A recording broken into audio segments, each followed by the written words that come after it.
Hi there, Nika. I'm going to try and give you the best view I can. Unfortunately, between the sunlight and the shade, the cell phone is really, really bad.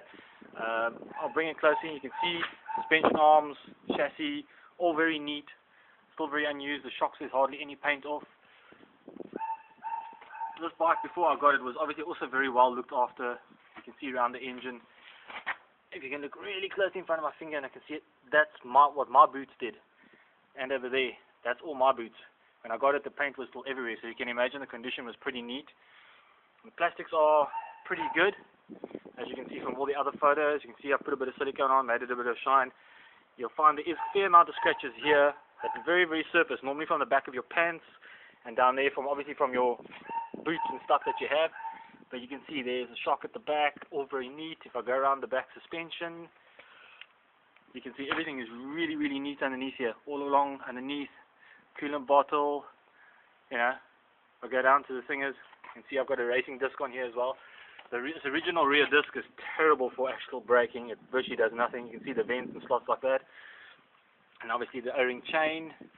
And like I said to you, this has got an reinforced extended rear axle, because the axles are very thin towards the front over here and they have a tendency to bend, especially with the weight of this machine.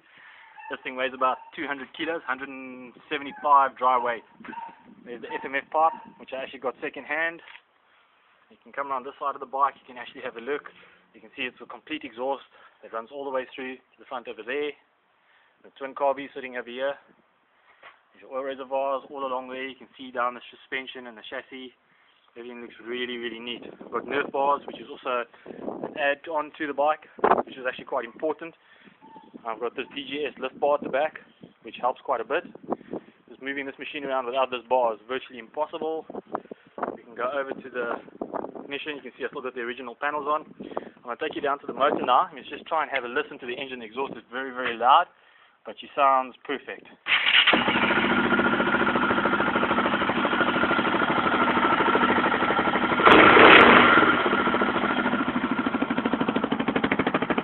And of course, the wonderful sound out the FMF exhaust. See no smoke.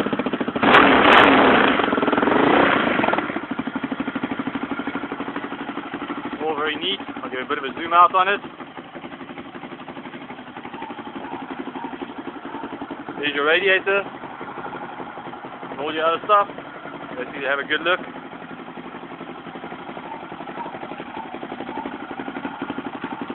And this should make all your hair stand up on the back of your neck.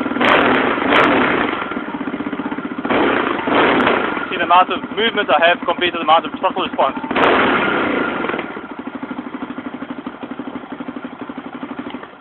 This is a very, very, very potent machine, and I actually think it's in very, very good condition. So I hope you like it.